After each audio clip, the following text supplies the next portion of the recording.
秀林乡公所近日多次接获民众反映，针对水源村派出所执法方式产生疑虑。为此，花莲县警局吉安分局长钟德勋、乡民代表邱慧英、水源村长洪明辉特别到场关切本次水源村派出所的治安汇报。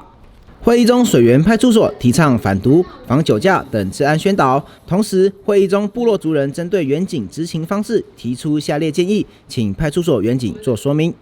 第一点，贵所多次于部落在无设置临检告示之情形下，于派出所前及部落随机拦检，已造成部落居民恐慌。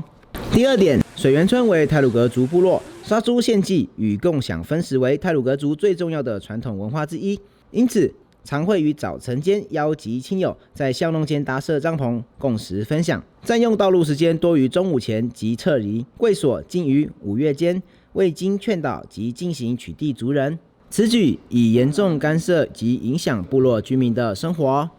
在交通执法的部分，大部分都是这种劝导，不会主动去追你追到你家去。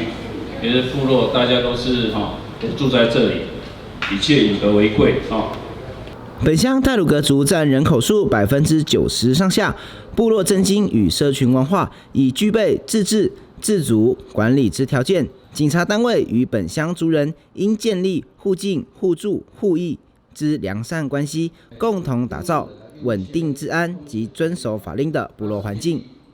秀林乡公所美宣组杜努阿西蔡承勋报道。秀林乡的 Line@ 官方账号正式上线喽！只要扫描荧幕上的 QR code， 或者在 Line 搜寻 ID， 赶紧加入我们，即可获得乡内第一手消息。还在等什么？拿起你的手机加入我们吧！